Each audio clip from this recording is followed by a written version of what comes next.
Estamos llevando acerca del libro de Mateo.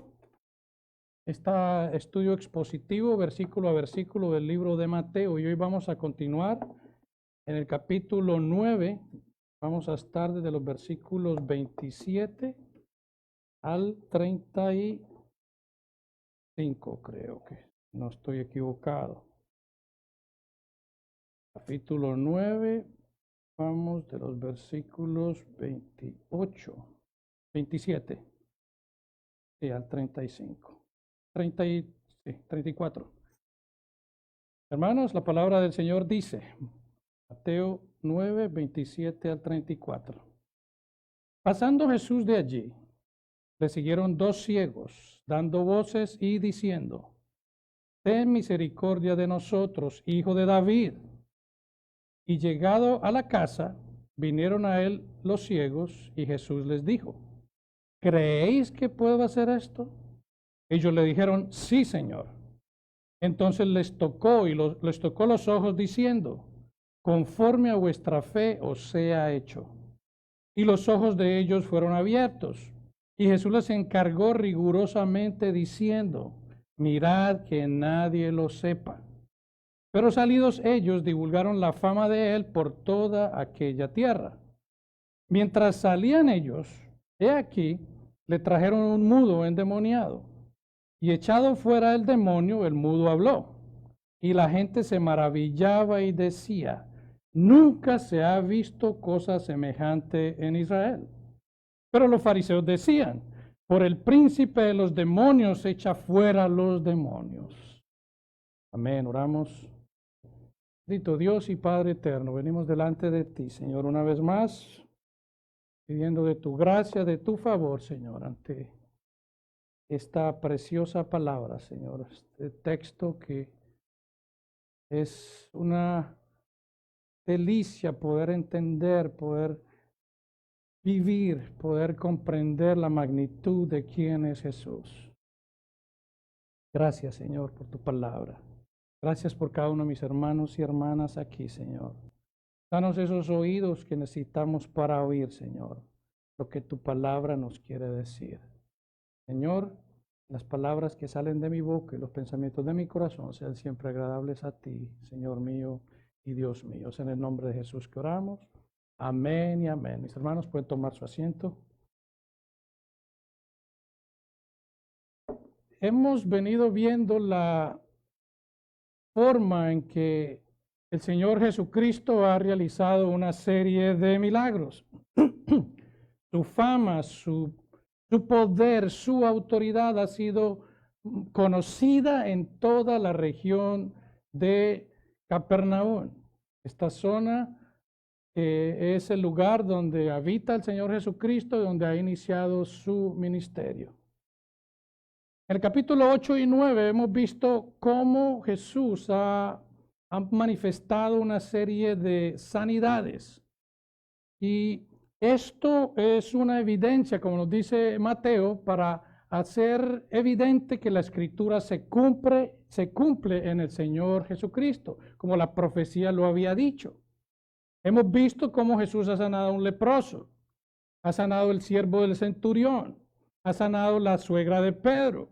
Hemos visto cómo ha calmado las fuertes olas junto con esos fuertes vientos huracanados. Jesús ha expulsado una legión de demonios cuando lo vimos en la región de Gadarena. Y también Jesús ha sanado un paralítico. Y cuando vemos esto, muchas son las diferentes enfermedades que el Señor Jesucristo sanó. Así que si nosotros nos vemos afectados por alguna circunstancia, no somos los únicos.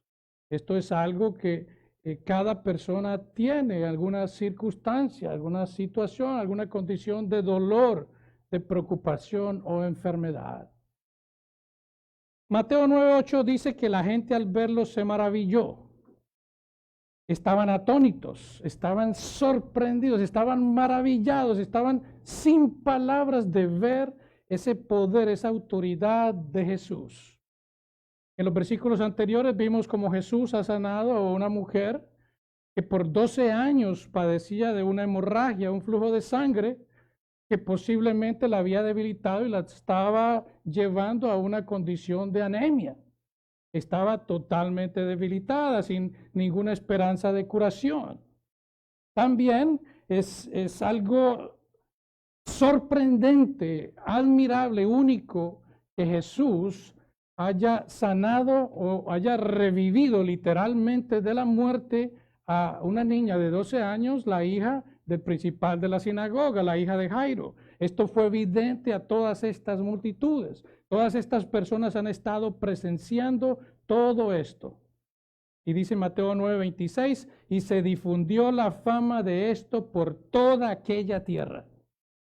Toda la región de Capernaum, toda esa zona norte de Galilea ya sabía exactamente quién era Jesús.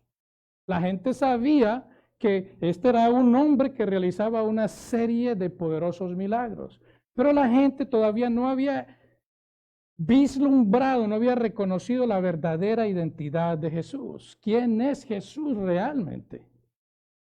La noticia del poder y la autoridad de Jesús se ha difundido.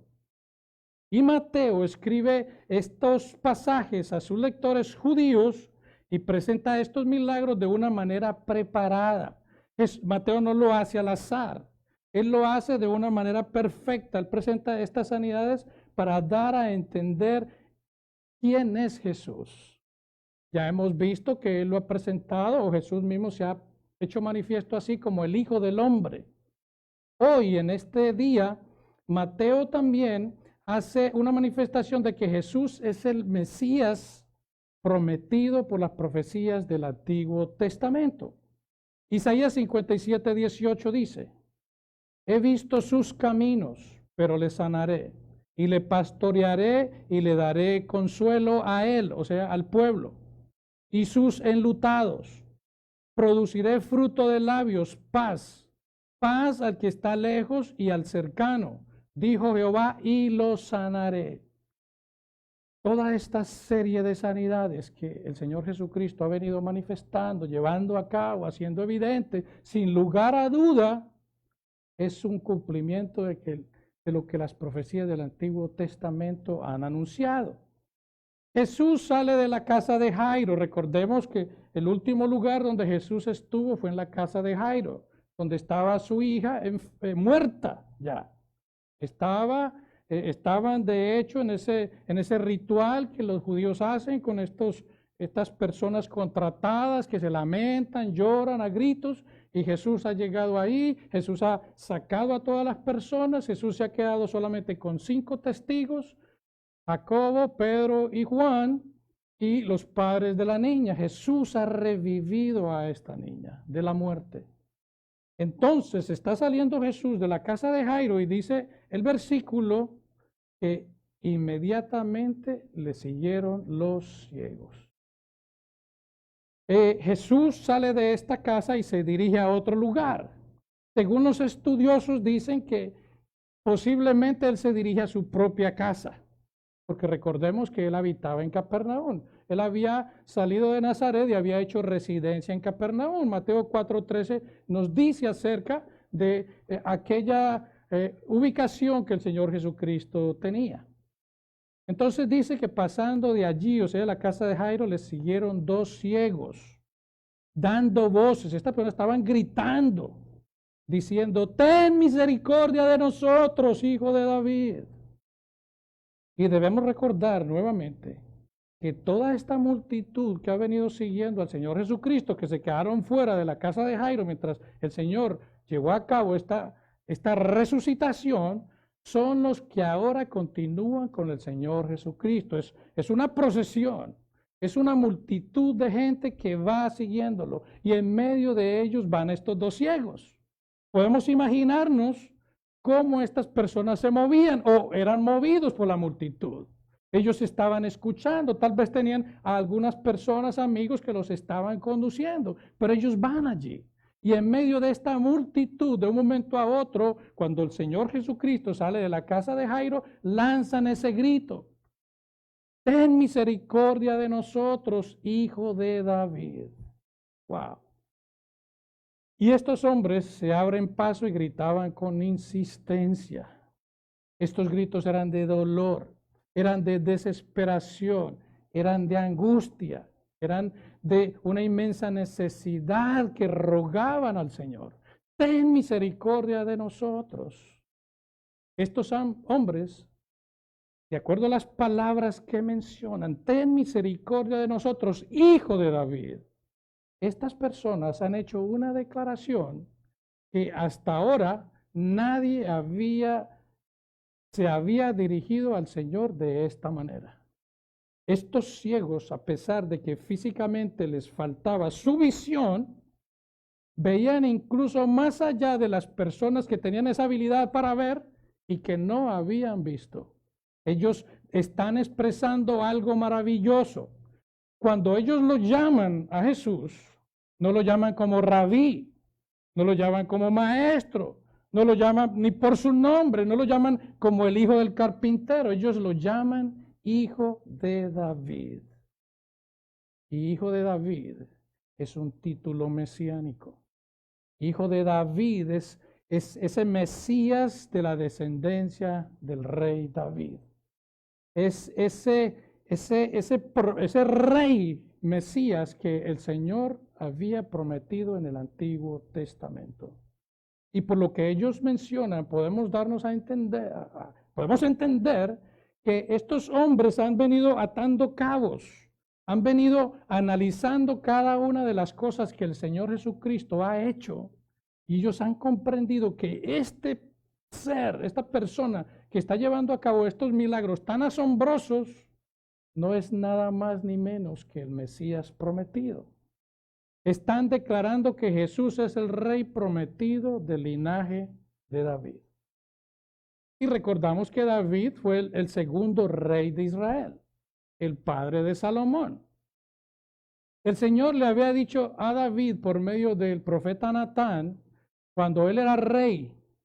Recordemos que David reinó 40 años. Él reinó desde el año 1010 antes de Cristo hasta aproximadamente el año 970 antes de Cristo, que fue cuando él murió. Y en 2 de Samuel 7:12, cuando David estaba allí, dice el profeta por parte de Dios, que le había dicho, cuando tus días sean cumplidos y duermas con tus padres, yo levantaré después de ti a uno de tu linaje, el cual procederá de tus entrañas y afirmaré tu reino. En una forma u otra, el Señor cumplió esta promesa por medio del rey Salomón, su hijo. Y vemos cómo a través de la descendencia de David hubo muchos reyes que reinaron en esa tierra. Pero esto termina hacia el año 586 antes de Cristo, cuando Babilonia sitió a Israel y se llevaron cautivos a la gente que habitaba allí.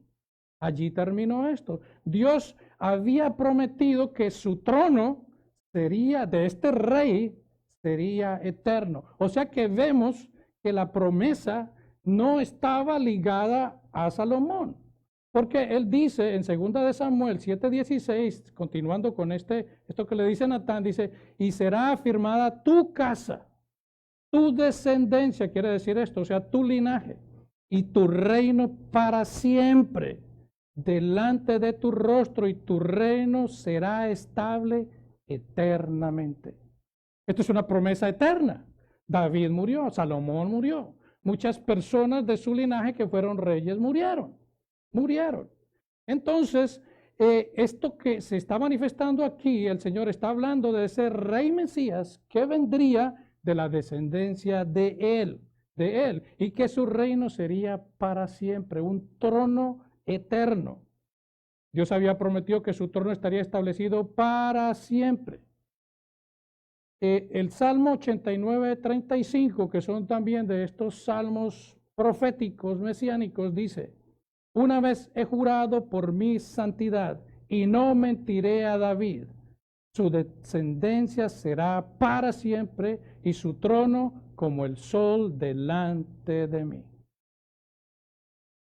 El profeta Jeremías, 500 años después, el rey David había muerto posible y aproximadamente 470 años antes, y Jeremías dice en 23:5, he aquí que vienen días, dice Jehová, en que levantaré a David renuevo justo y reinará como rey, el cual será dichoso y hará juicio y justicia en la tierra. Este renuevo es un retoño, o sea que de David saldría alguien que sería el que reinaría y haría juicio en la tierra.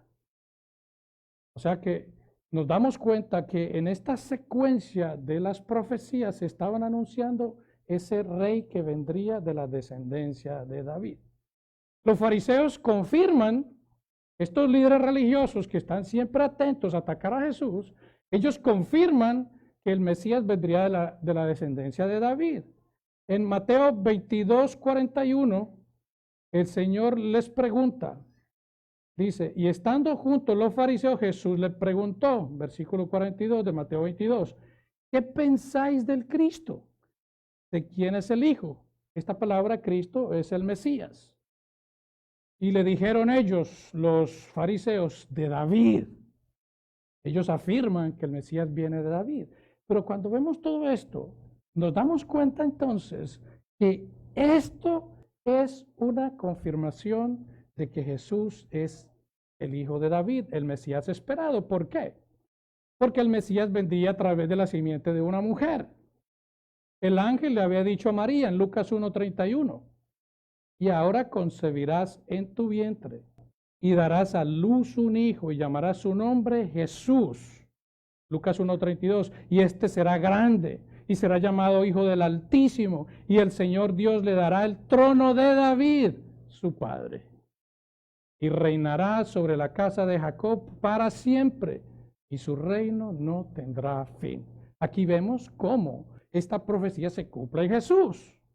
El Mesías vendría a través de la simiente de una mujer, a través de Abraham, de la descendencia de David. Así es como comienza precisamente Mateo, este libro, Mateo 1:1, diciendo el libro de la genealogía de Jesucristo, hijo de David, hijo de Abraham. O sea, que estos dos ciegos que estaban gritando con insistencia, estaban proclamando una gran verdad.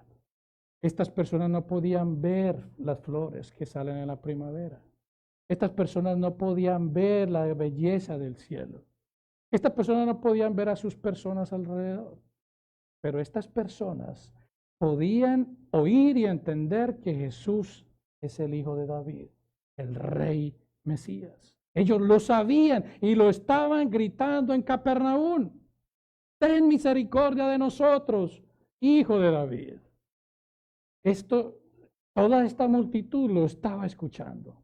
Ellos están atendiendo a esto. Y cuando ellos gritan, ten misericordia, esta palabra misericordia significa sentir compasión por una persona que está en miseria. Pero cuando hablamos bíblicamente de la palabra misericordia, es compasión para aquellos que merecen castigo. Es compasión para aquellos que merecen ira. Eso es lo que define en sí bíblicamente la palabra misericordia. Pero ¿qué es lo que hace que la misericordia sea misericordia? Bueno, primero, no es algo que se merece. La misericordia es algo no merecido. La misericordia viene de alguien fuerte sobre alguien débil. La misericordia viene sobre alguien que tiene poder sobre alguien que no tiene. Y eso es lo que tenemos que entender nosotros cuando hablamos acerca de la misericordia de Dios.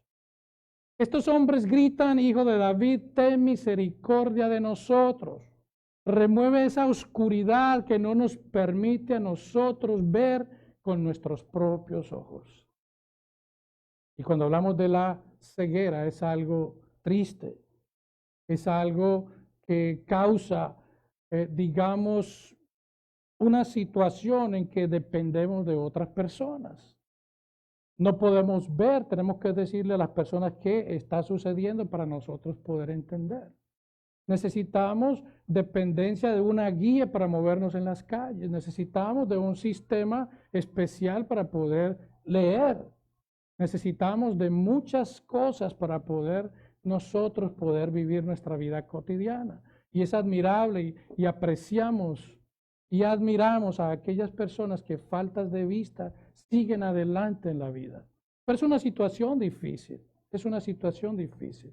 La esperanza en los tiempos de Jesús era que el rey, el hijo de David, vendría en aquel momento, ese Mesías vendría y abriría los ojos de los ciegos. Este rey abriría los oídos de los sordos. Esa es la promesa que existía en las Escrituras. Y estos dos personajes sabían exactamente qué estaban diciendo. En Isaías 35:4 dice la palabra también. Decídalos de corazón apocado, esforzaos, no temáis. He aquí que vuestro Dios viene con retribución, con pago. Dios mismo vendrá y os salvará. Versículo 5 de Isaías 35. Entonces los ojos de los ciegos serán abiertos y los oídos de los sordos se abrirán. Una promesa de lo que llevaría a cabo el rey Mesías. Ten misericordia de nosotros, hijo de David. Y cuando hablamos de misericordia, la misericordia es lo que tú y yo necesitamos. La misericordia de Dios. Todos la necesitamos, de una forma u otra. Todos necesitamos. Si no fuera por la misericordia de Dios, nosotros no estaríamos aquí. Y la Biblia nos enseña a nosotros que debemos clamar por misericordia. Y esto es lo que estos dos ciegos hacen. Salmo 72:4 dice, juzgará, o sea, el rey, a los afligidos del pueblo. Salvará a los hijos del menesteroso y aplastará al opresor. Porque él, o sea, el rey Mesías, librará al menesteroso que clamare y al afligido que no tuviere quien le socorra. Tendrá misericordia del pobre y del menesteroso y salvará la vida de los pobres. Esta es una esperanza mesiánica. Este pueblo vivía con esa esperanza. Este pueblo, en medio de estas condiciones insalubres, porque no existía, vuelvo y repito, la medicina, no existían los laboratorios, no existía la tecnología que existe actualmente, y las enfermedades proliferaban y la gente moría y no se daba cuenta. Entonces, volviendo al punto, al texto, cuando estos dos hombres le gritan, ten misericordia de nosotros, hijo de David, el Señor no los voltea a mirar. El Señor no le responde. El Señor no dice ninguna palabra.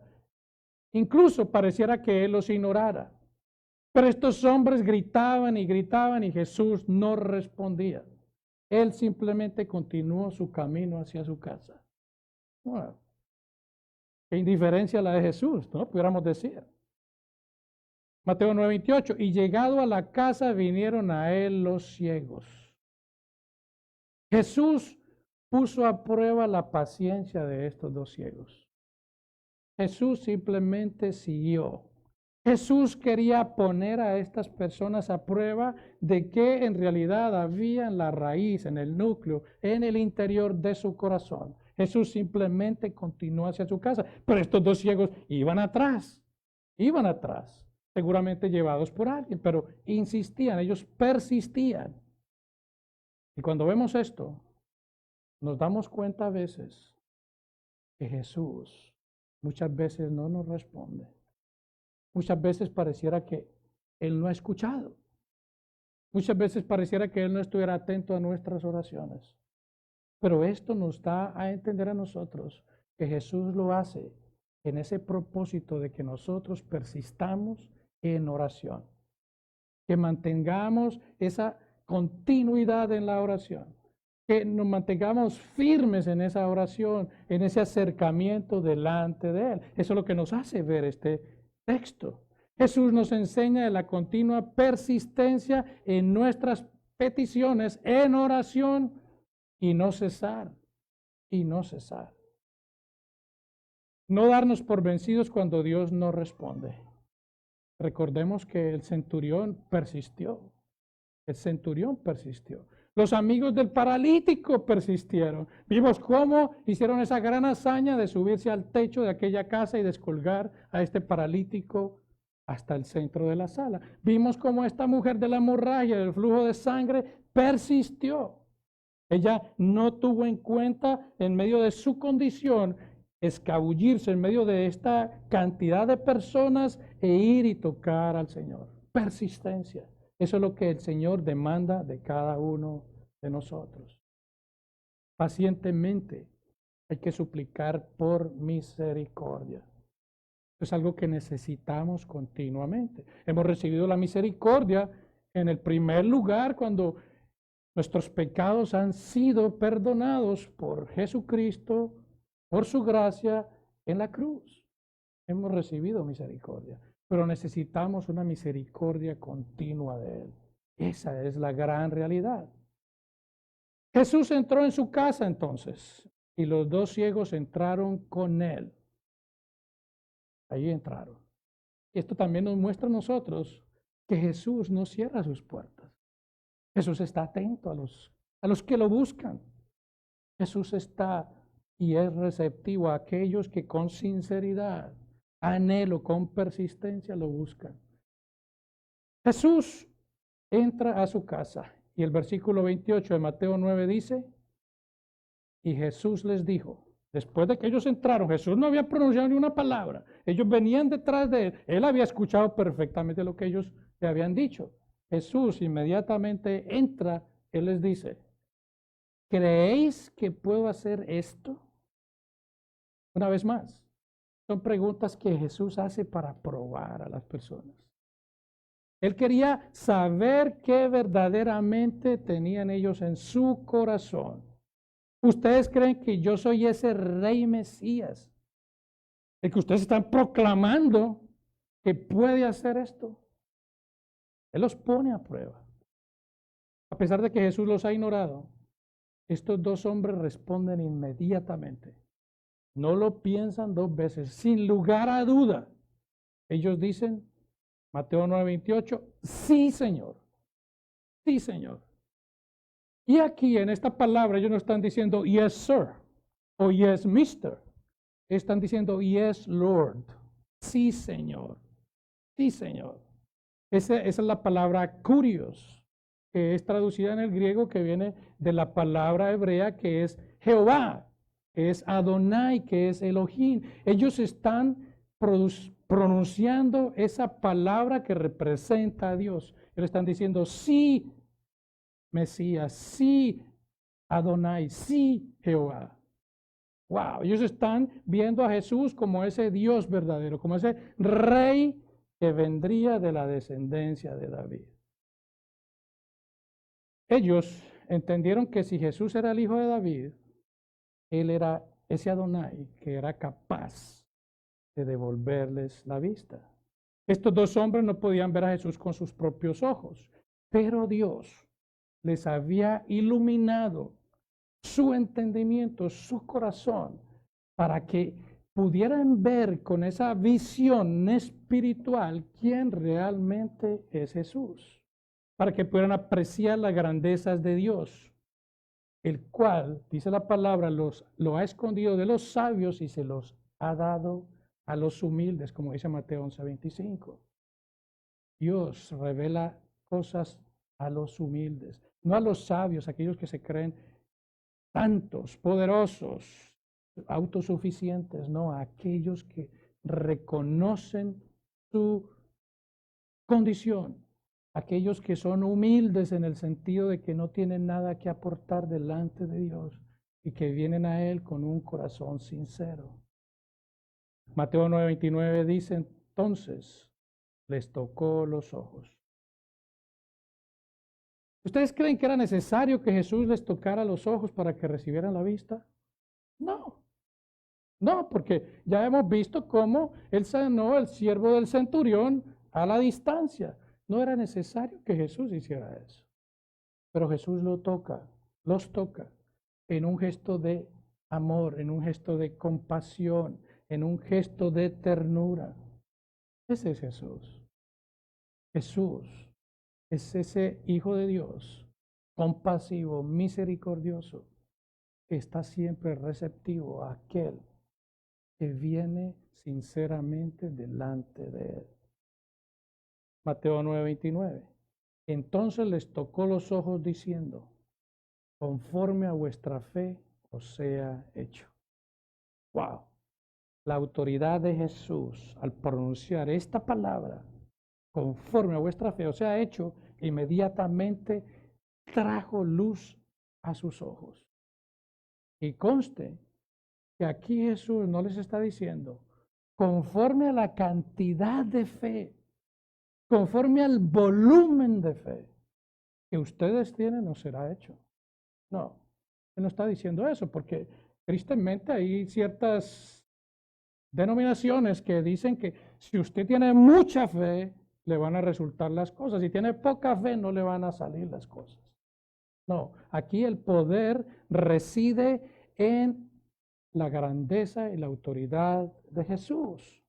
Jesús le está diciendo en otras palabras, como ustedes han confiado en mí para sanidad, os sea hecho. Eso es lo que está diciendo Jesús. Ya que ustedes creen en mi poder para sanarlos, así os sea hecho.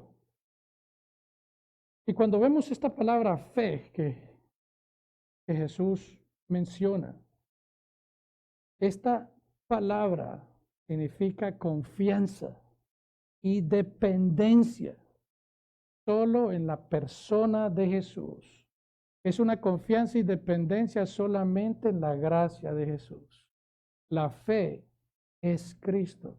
Jesús es el objeto de nuestra fe. En eso radica la fe. No es en qué cantidad tenemos. Nuestra fe está en un personaje, en un ser, en Cristo, en Cristo.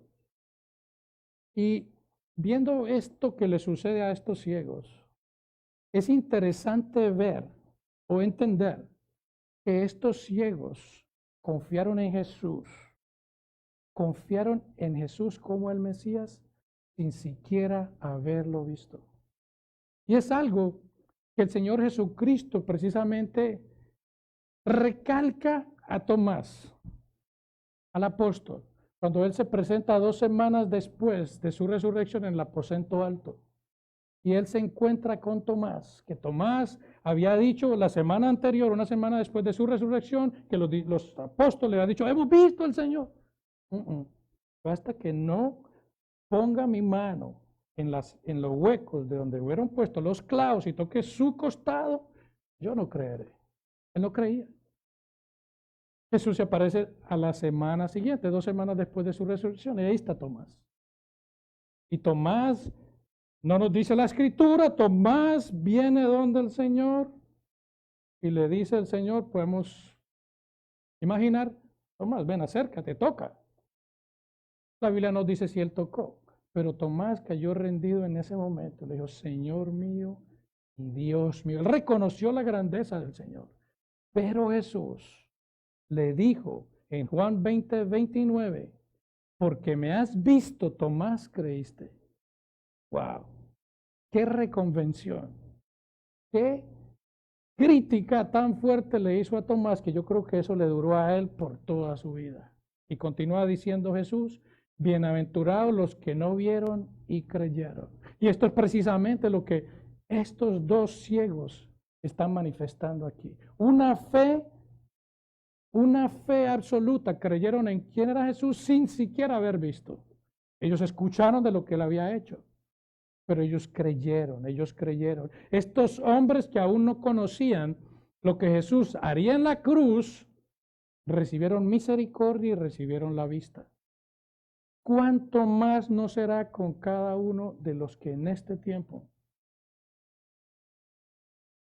reconocen el sacrificio de Jesús en la cruz, su muerte sustitutiva en la cruz, y vienen a Él en arrepentimiento, en entrega, reconociendo que el único medio para encontrar salvación es Jesús? ¿Cómo no? Ahora estas personas pueden encontrar no solamente esa misericordia, sino la promesa de esa comunión con el Señor. ¿Cuánto más? ¿Cuánto más?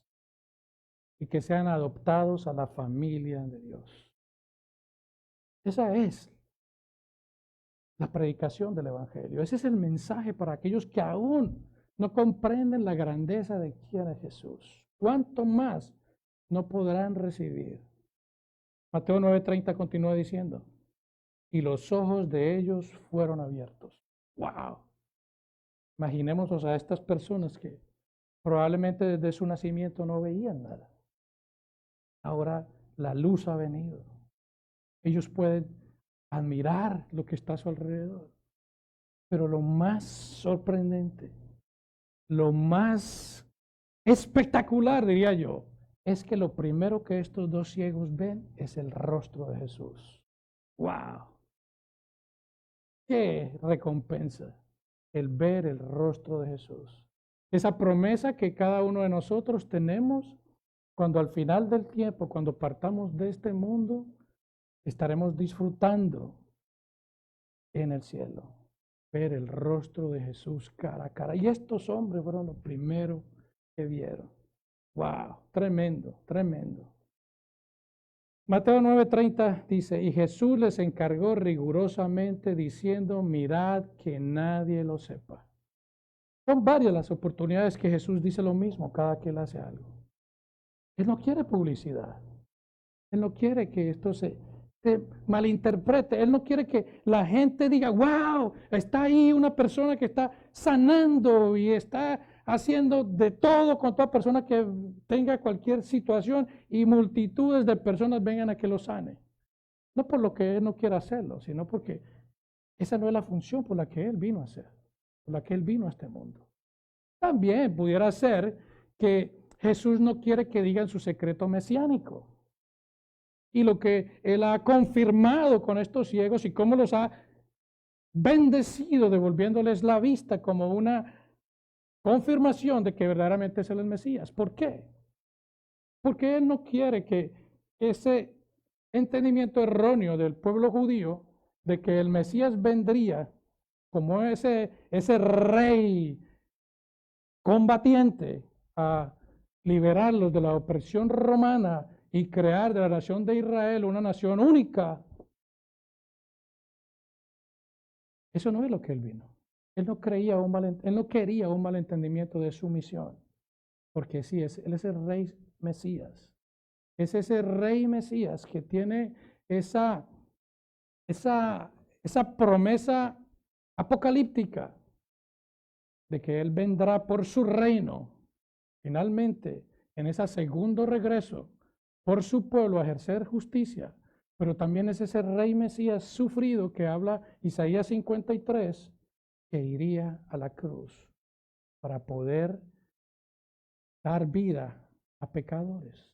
Ese fue su propósito del venir. Y él no quería que esta información de que él era el Mesías se interpretara de la manera incorrecta. Y de hecho, eso fue lo que sucedió al final, cuando él está entrando a Jerusalén en sus últimos días. Que la gente le decía, Hosana, Hosana en las alturas, hijo de David. Ellos reconocían que era el Mesías. Y esas mismas personas que estaban clamando a él como ese rey Mesías, que tal vez ellos creyeron iba a traer eso que ellos en su imaginación pensaban, vendría a dar su vida en la cruz. Y estos fueron los que gritaron, crucifíquenle. Jesús no quería que esto se anticipara mucho antes de que llegara el momento. Y estas personas no obedecieron a la petición del Señor. Mateo 9:31 dice, pero salidos ellos, divulgaron la fama de él por toda aquella tierra. Todo Capernaum se enteró. No sabemos si más allá de las fronteras. Samaria, Perea, posiblemente abajo Judea. No sabemos. Pero toda la fama de Jesús se propagó. Y podemos entender de una manera obvia que es imposible que esto pudiera quedar silenciado. Estas eran personas que no veían por muchos años, están en la calle viendo todas las personas decir, wow, ¿y esto qué les pasó? Ellos iban a decir de una forma u otra. Se expandió la noticia. Tal vez ellos lo hicieron como una manera de honrar al Señor. Pero aún en esta misma forma estaban desobedeciendo la voluntad del Señor. Desobedecieron la petición de Jesús. Mateo 9:32. Mientras salían ellos, de la casa de Jesús, vamos a suponer, Jesús está dentro con ellos, Jesús los guía hasta la puerta, Jesús abre la puerta, los presenta en la calle, está toda la multitud ahí. A toda la multitud a la expectativa, esperando qué era lo que iba a suceder. Y justo en ese momento, dice, he aquí le trajeron un mudo endemoniado. Wow, Jesús no descansa, ni aún en su propia casa. Jesús estaba allí y le trajeron esta persona. Estaba despidiendo a estos dos ciegos y le trajeron a este hombre que no podía hablar. Y posiblemente no podía escuchar, era sordo-mudo. Y encima de ellos, de eso, había un demonio que estaba habitando en él. El demonio lo usaba como un instrumento suyo. Esto es lo que sucede cuando los demonios toman posesión de una persona hecha a la imagen de Dios. El demonio quiere destruir esa imagen de Dios en él. El demonio lo usaba como un instrumento suyo. No se sabe si su enfermedad era congénita, el no hablar y no oír, o si esta incapacidad la tenía por causa del demonio. No se sabe. Pero este hombre estaba en una lamentable condición. Este hombre estaba en una situación que todos podían apreciar. El texto no nos dice más allá, pero pudiéramos imaginar este hombre en un estado físico, su apariencia tal vez descompuesta, no poder hablar. Vimos cómo los endemoniados gadarenos, estos gritaban, daban voces, incluso malas palabras posiblemente, no dejaban pasar a la gente y este callado. No decía absolutamente nada, nada, nada. Este hombre posiblemente no conocía a Jesús, es lo más seguro. No sabía quién era él. Este hombre bajo la influencia del demonio, lo más seguro es que odiaba a Jesús. Lo odiaba a Jesús, pero fue traído por alguien a la casa de Jesús. Mateo 9:33. Y echado fuera el demonio, el mudo habló. El texto no nos dice nada más. No nos dice Jesús qué le dijo, no nos dice Jesús qué hizo. Lo más seguro es que Jesús no lo ató al demonio, porque Jesús no ataba demonios, Jesús expulsaba demonios. Jesús con una sola palabra, es más, Jesús no tenía que decir nada, los demonios reconocían inmediatamente quién era Jesús, como lo vimos con estos endemoniados gadarenos. El texto no nos dice qué pasó. El hecho es que el demonio fue expulsado y el mudo habló. Jesús liberó a este hombre del demonio que lo oprimía y ahora hablaba. Jesús removió la causa que le imposibilitaba a este hombre hablar. Y lo que vemos aquí, algo muy específico, y que el texto no nos dice, es que Jesús no sanó a este hombre por su fe. No lo sanó por su fe. De ninguna manera nos dice el texto. Jesús lo sanó simplemente como una manifestación de su misericordia y su gracia. Y aquí vemos que Jesús hace cosas que nosotros nos sorprendemos. Es por eso que nosotros no podemos enmarcar a Dios. Nosotros no podemos enmarcar a Jesús. Jesús y Dios Padre hacen las cosas de acuerdo a su manera.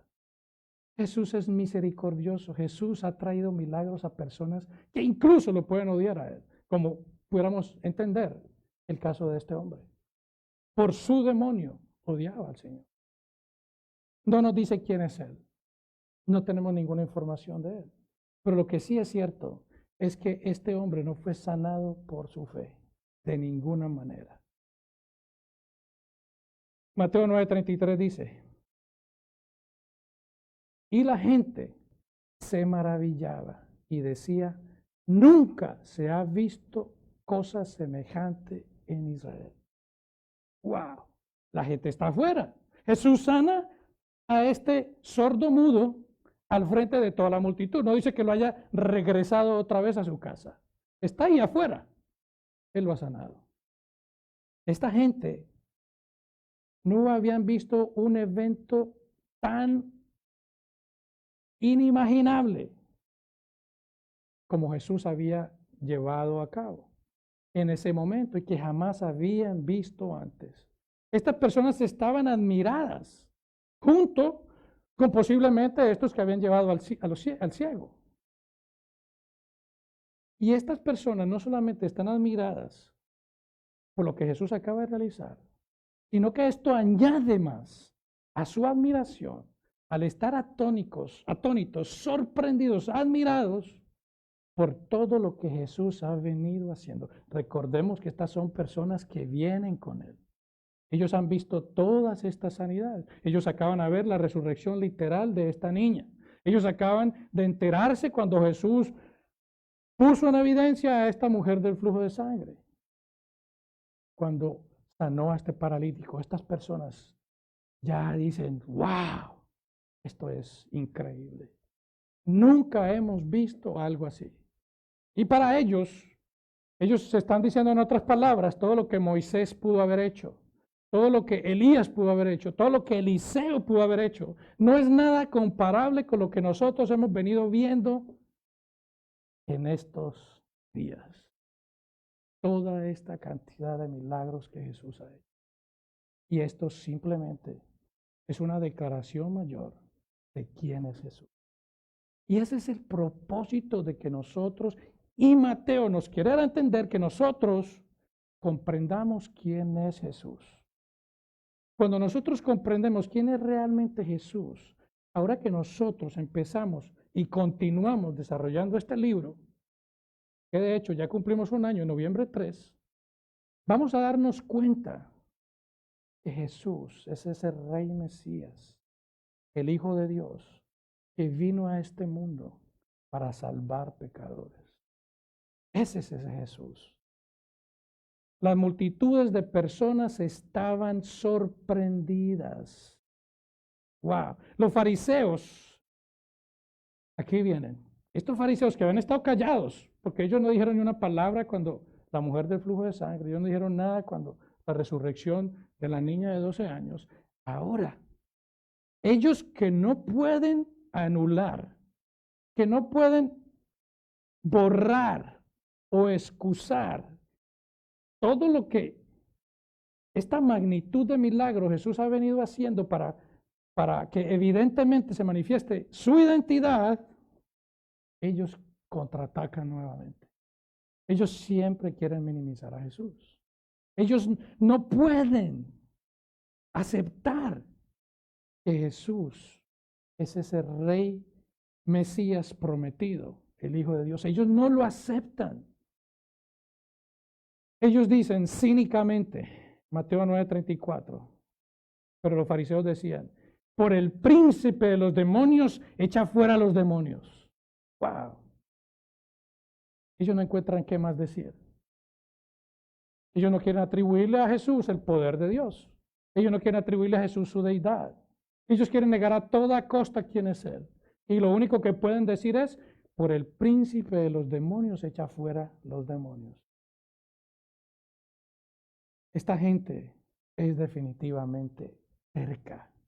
Esta gente no puede contradecir la clara evidencia de estos milagros y lo maravilloso de este evento y lo atónitos de este pueblo. Y lo único que hace, llenos de rabia, envidia y maldad, es atacar a Jesús.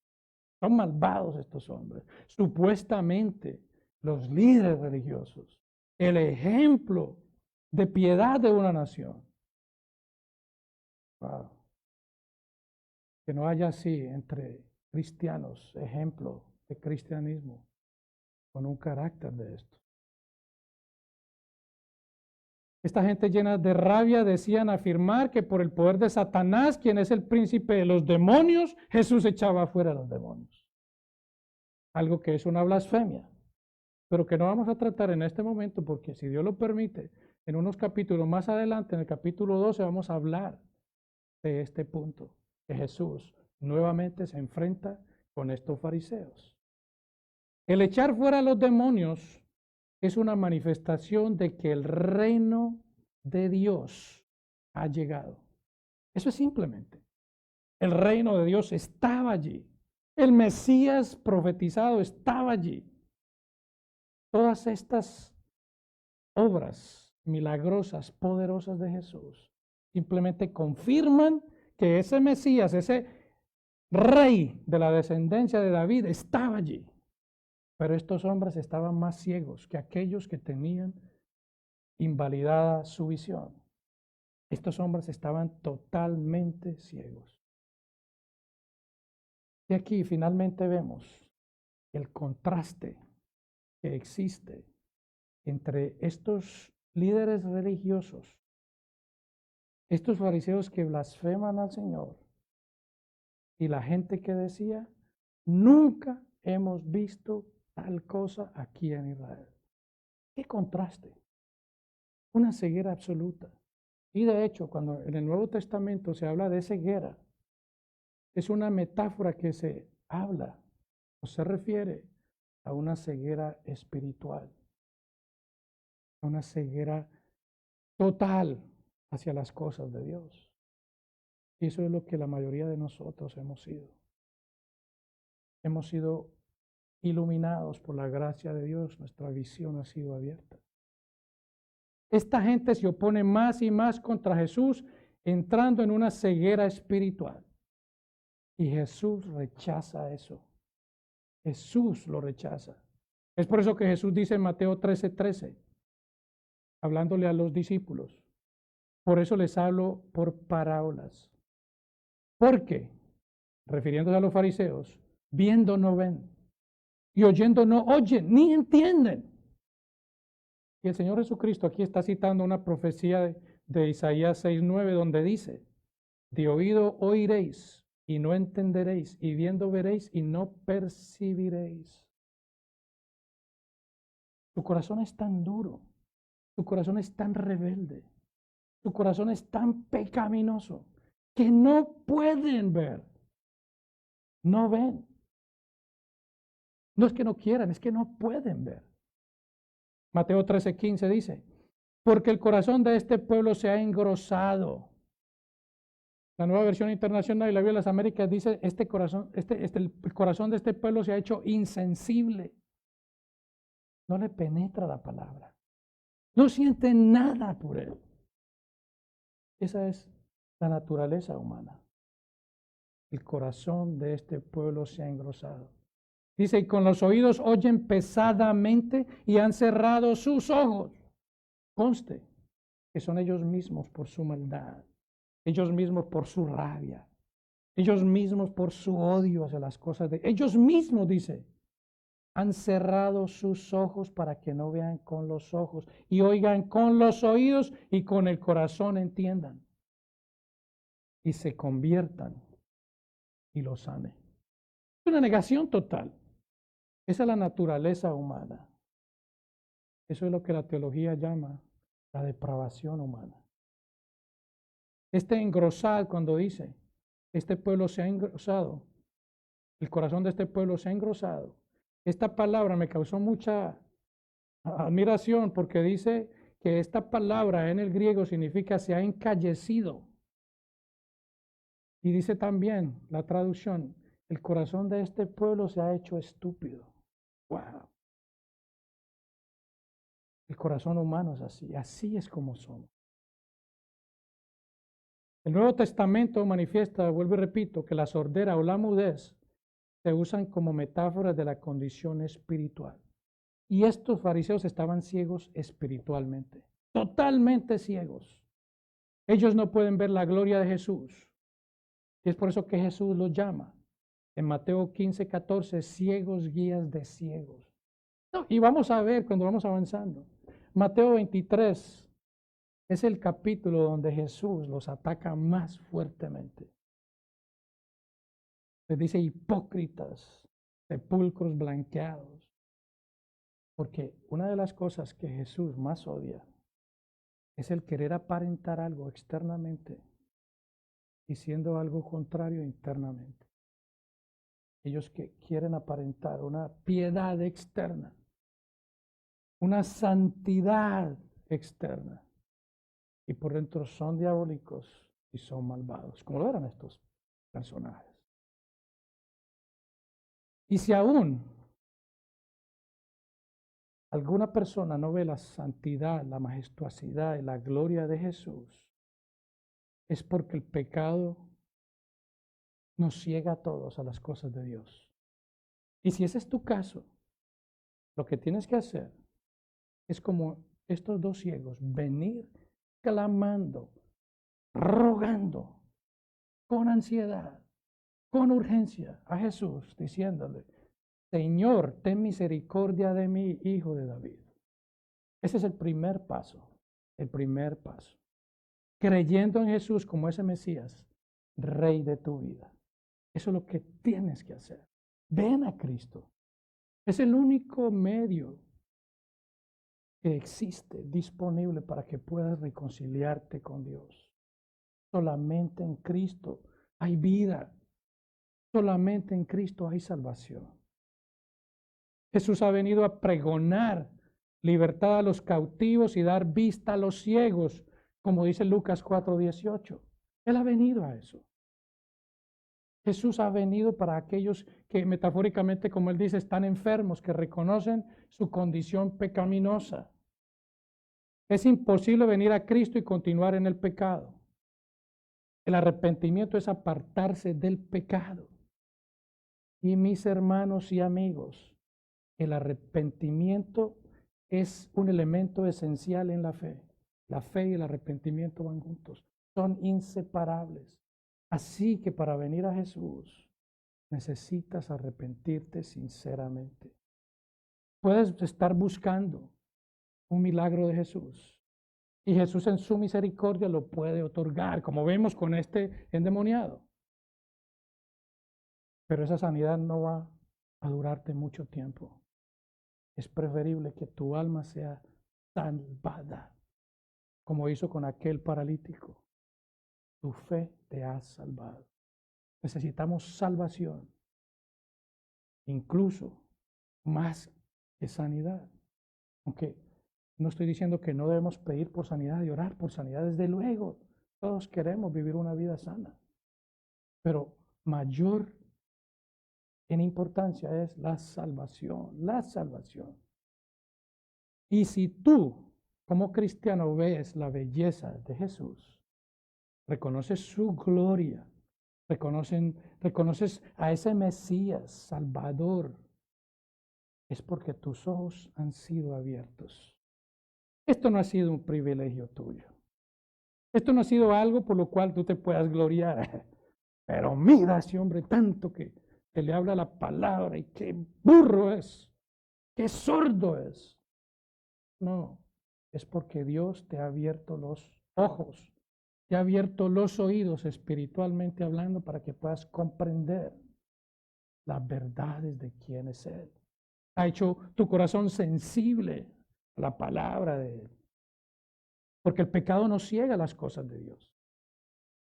Entonces, si eres cristiano, es porque Jesús ha tocado tus ojos, así como hizo con estos dos ciegos, y te ha dado una visión para que puedas apreciar su grandeza, su grandeza. Jesús es nuestro Señor, es el Mesías, el Hijo de Dios, a quien servimos. Y quiero terminar con esta profecía que el Salmo 72 dice, versículo 19. Bendito su nombre, glorioso para siempre, y toda la tierra sea llena de su gloria. Amén y amén. Amén, mis hermanos, oramos. Bendito Señor y Padre eterno. Estamos aquí una vez más, Señor, reconociendo otra vez tu gracia, tu bondad, tu misericordia, Señor, tu compasión hacia cada uno de nosotros, porque definitivamente no merecíamos nada, Señor. Y tú por tu favor, Señor, tú por tu gracia nos has dado vida. Tú nos has dado esa visión. Tú nos has dado un corazón sensible, Señor, para que podamos entender quién tú eres, para que podamos entender tu grandeza, Señor, pero por sobre todo, para que podamos entender esa gran